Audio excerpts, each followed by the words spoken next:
ഭർത്താവ് മരിച്ചതും ഉപേക്ഷിച്ചതും വിവാഹമോചിതരുമായ സ്ത്രീകളാവും സമൂഹത്തിൽ നിന്നും ഏറ്റവും കൂടുതൽ അവഗണനയും പരിഹാസവും നേരിടുന്നവർ. സന്തോഷിക്കാനോ സ്വന്തം ആഗ്രഹങ്ങൾക്കും സ്വപ്നങ്ങൾക്കും പിന്നാലെ പോകാനോ ഇത്തരം സ്ത്രീകൾക്ക് അവകാശമില്ലെന്ന രീതിയിലാണ് സമൂഹവും അവരോട് പെരുമാറാറുള്ളത്. അത്തരത്തിൽ ഭർത്താവിനെ നഷ്ടപ്പെട്ട ശേഷം വലിയ രീതിയിൽ വിമർശനം ഏറ്റുവാങ്ങുന്ന സ്ത്രീയാണ് രേണു സുധി. കൊല്ലം സുധി വാഹനാപകടത്തിൽ മരിച്ച ശേഷം കുടുംബത്തിന്റെ താങ്ങും തണലും രേണുവാണ്. ഏക വരുമാന മാർഗവും രേണുവാണ്. സുധിയുടെ മരണശേഷം ജോലിയായി അഭിനയമാണ് രേണു സ്വീകരിച്ചത്. പരസ്യം, മ്യൂസിക് വീഡിയോകൾ, സിനിമ, ഫോട്ടോഷൂട്ട് എന്നിവയിലെല്ലാം രേണു സജീവമാണ്. എന്നാൽ രേണു പ്രണയരംഗങ്ങളിൽ അഭിനയിക്കുന്നതിനോടും മോഡേൺ ഫോട്ടോഷൂട്ടുകളിൽ പ്രത്യക്ഷപ്പെടുന്നതിനോടും സുധിയുടെ ആരാധകർക്ക് എതിർപ്പുണ്ട്. അതുകൊണ്ട് തന്നെ രേണുവിനെ യാതൊരു ദയാദാക്ഷിണ്യവുമില്ലാതെയാണ് ആളുകൾ പരിഹസിക്കുന്നത്. തന്നെക്കുറിച്ച് പ്രചരിക്കുന്ന വ്യാജ വാർത്തകളും കമന്റുകളും കണ്ട് മനസ്സ് മരവിച്ചുവെന്ന് പറയുകയാണിപ്പോൾ രേണു സുധി. ഒരു ചാനലിന് നൽകിയ അഭിമുഖത്തിൽ സംസാരിക്കുകയായിരുന്നു രേണു. എന്നെക്കുറിച്ചുള്ള ഇല്ലാവചനങ്ങളും നെഗറ്റീവും കേട്ട് മനസ്സ് കല്ലായി മരവിച്ചു എന്നതാണ് സത്യം. സുധിച്ചേട്ടൻ്റെ ഭാര്യയായതുകൊണ്ടാണ് എനിക്ക് ഇത്രത്തോളം നെഗറ്റീവ് കമൻറ്റുകൾ വരുന്നത്. സുധിച്ചേട്ടൻ മരിച്ചുപോയി, വിധവയായ സ്ത്രീ വീട്ടിലിരിക്കേണ്ടവളാണെന്നാണ് നെഗറ്റീവ് കമൻറ്റുകൾ ഇടുന്നവരുടെ ധാരണ. മാത്രമല്ല, അഭിനയം ഇവർക്കെല്ലാം അഴിഞ്ഞാട്ടമാണ്. എന്നെ കാണാൻ ഭംഗിയില്ലാത്തതുകൊണ്ട് കൂടിയാവും ഇവർ ഇങ്ങനെ പറയുന്നത്. എലിയുടെ മുഖമുള്ളവൾ എന്നൊക്കെയാണ് എന്നെ വിശേഷിപ്പിക്കാറുള്ളത്. സുധിച്ചേട്ടൻ ഉണ്ടായിരുന്നപ്പോഴും ഉടുപ്പും പാവാടയും ടോപ്പുമെല്ലാം ഞാൻ ധരിച്ചിരുന്നു. ഒരിക്കൽ പോലും സാരി ഉടുത്തിട്ടില്ല. വസ്ത്രധാരണം ഒരാളുടെ വ്യക്തി സ്വാതന്ത്ര്യമാണ്. പബ്ലിക്കായി എക്സ്പോസിങ് വസ്ത്രം ഞാൻ ഇടാറില്ല. മറ്റുള്ളതൊക്കെ ഫോട്ടോഷൂട്ടിൻ്റെ ഭാഗമായി ധരിക്കുന്നതാണ്. അതെൻ്റെ ജോലിയാണ്. അതിൻ്റെ ഭാഗമായി എക്സ്പോസ് ചെയ്താൽ എന്താണ് കുഴപ്പം? എനിക്കിണങ്ങുന്ന വസ്ത്രങ്ങളാണ് ഞാൻ ധരിക്കുന്നത്. എനിക്കിണങ്ങുന്ന രീതിയിലാണ് എക്സ്പോസ് ചെയ്യുന്നത്. മറ്റുള്ളവർക്ക് ചിലപ്പോൾ ഓവറായി തോന്നാം. തുണി ഉടുക്കാതെ നടന്നാലും അതെൻ്റെ ഇഷ്ടം. പിന്നെ സുധിച്ചേട്ടൻ ഉണ്ടായിരുന്ന സമയത്ത് എനിക്ക് ഫോട്ടോഷൂട്ട് വന്നിട്ടില്ല. വന്നിരുന്നുവെങ്കിൽ ഒരുപക്ഷെ ഇപ്പോൾ ധരിക്കുന്നത് പോലുള്ള വസ്ത്രങ്ങൾ ധരിച്ചേനെ. അത് എൻ്റെ ഇഷ്ടമല്ലേ? സുധിച്ചേട്ടൻ ഞങ്ങളുടെ കുടുംബത്തിൻ്റെ താങ്ങും തണലുമായിരുന്നു. അതുകൊണ്ട് തന്നെ അഭിനയിക്കാനോ ഫോട്ടോഷൂട്ടിനോ പോകേണ്ട ആവശ്യം അന്ന് എനിക്കില്ലായിരുന്നു. ഇപ്പോൾ എനിക്കറിയാവുന്ന പണി അഭിനയമാണ് എന്നു കരുതി ഞാൻ അഭിനയ സിംഹമൊന്നുമല്ല. അഭിനയത്തിൽ ശിശുവാണ്.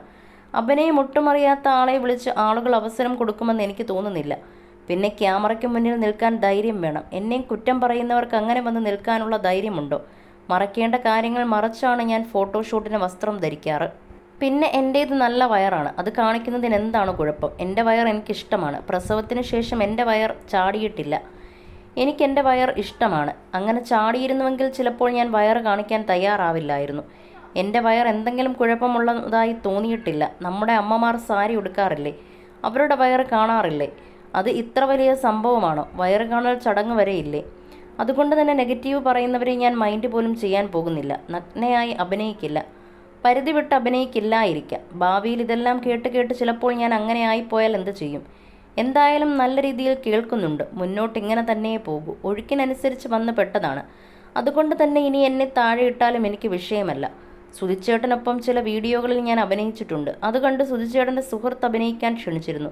പക്ഷെ അന്നൊന്നും ഞാൻ പോയില്ല. കാരണം എനിക്ക് സുധിച്ചേട്ടൻ്റെ താങ്ങായി നിൽക്കാനായിരുന്നു താല്പര്യം. ആദ്യ ഭാര്യ ഇട്ടിട്ട് പോയ ശേഷം സുധിച്ചേട്ടൻ്റെ അടുത്ത് വന്നവരെല്ലാം അഭിനയമോഹവുമായി വന്ന സ്ത്രീകളായിരുന്നു. എന്നെ കെട്ടാമോ, ഞാൻ മകനെ നോക്കാം എന്നൊക്കെ പറഞ്ഞ് പലരും സുധിച്ചേട്ടനെ സമീപിച്ചിട്ടുണ്ട്. പക്ഷെ അവർക്ക് അതിയായ അഭിനയമോഹവും ഉണ്ടായിരുന്നു.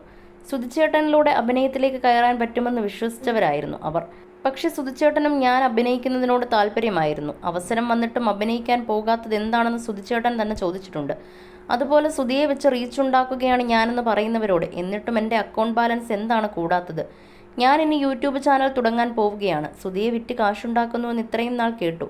ഈ പറയുന്നവരാണോ എനിക്ക് അക്കൗണ്ടിൽ പണം ഇട്ട് തരുന്നത്? എൻ്റെ കുടുംബം കഴിയണമെങ്കിൽ ഞാൻ ജോലിക്ക് പോകണം. പപ്പ വയ്യാത്ത ആളാണ്. എൻ്റെ വരുമാനം മാത്രമേ ഉള്ളൂ. ഇതൊന്നും ആർക്കും മനസ്സിലാവില്ല. പിന്നെ വിധവാ പെൻഷനുണ്ട്. ഇതിനു മാത്രം ഞാൻ എന്ത് ചെയ്തുവെന്ന് എനിക്കറിയില്ല.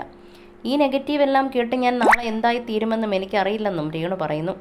രേണുവിനെക്കുറിച്ച് പരാതിപ്പെട്ട ഒരു സ്ത്രീ വിളിച്ച ഫോൺ കോൾ അടുത്തിടെ വൈറലായിരുന്നു. തനിക്കൊരു പരിചയമില്ലാത്ത സ്ത്രീയാണ് തന്നെപ്പറ്റി അപവാദം പറഞ്ഞതെന്നും താനായതുകൊണ്ട് മാത്രമാണ് കേസ് കൊടുക്കാതിരുന്നതെന്നും രേണു പറയുന്നു. ഒന്നുകിൽ ആ സ്ത്രീക്ക് മാനസികമായിരിക്കും, അല്ലെങ്കിൽ ഫേമസ് ആകാൻ നോക്കിയതായിരിക്കും. രേണു സുധിയെ വെച്ച് റീച്ചുണ്ടാക്കുന്നു എന്നാണല്ലോ വെപ്പ്. അത് കേട്ട് അവരും ചെയ്തു നോക്കിയതാകും.